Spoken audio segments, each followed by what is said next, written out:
You and another member of the Senate Government Oversight Committee have called for an interim public meeting to talk about Foxhoven's resignation. Many Republicans in the State House said it's not really necessary.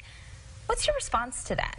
Well, first, I understand why the Republicans wouldn't want the Oversight Committee to look into this specific issue. The governor is evading answering the issue, which, ironically, she was lieutenant governor when the bill was passed into law that required every public employee, we have to know why they were terminated or demoted. And this falls within the scope of the law. She doesn't want to, for whatever reason, to disclose why she asked for Jerry Foxhoven's resignation. So what would you accomplish with a special meeting like this? Well, in the Oversight Committee, we call people to testify. We would call Mr. Foxhoven. We'd ask him what his version of why he believes he was asked to resign.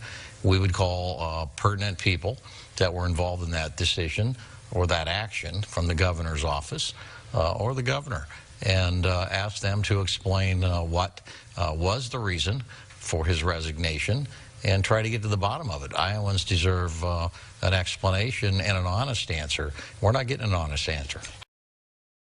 So we mentioned that Governor Reynolds is, under Iowa law, supposed to give a reason for the resignation or request for resignation in lieu of termination. Do you believe she's violating Iowa law right now? Yes, I believe she's violating Iowa law. She knows the law. They're the ones who push the law. And there's just no justification to say this is an exception.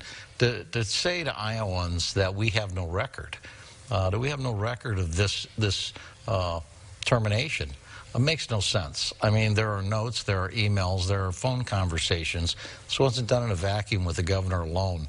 This is with staff consultation and maybe others in state government. So to deny that there is any record of this, at least there's a mental record. And we want to know what the governor recalls. Well, it's a very serious charge.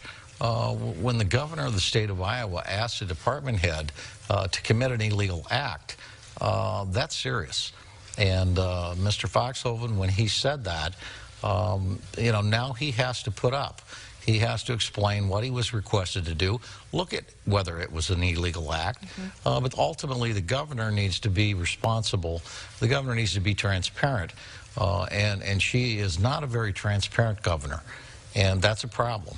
And so we need to get to the bottom of it and move on. But we need to get to the bottom of it.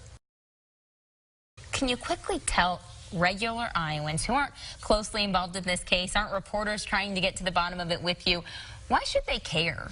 Well, because Medicaid has been a problem in Iowa for 4 years. We're spending hundreds of millions of dollars in profits that we're giving to the private sector insurance companies that are Iowans' taxpayer money. And we're losing the service to people who need it. And that is a result of the cost and what they demand for a profit. And so Iowans should care. This is one of the biggest budget items, billions of dollars in taxpayers' money. It goes to Medicaid. And Jerry Foxhoven is at the forefront. He has a lot of knowledge, and we need to hear it.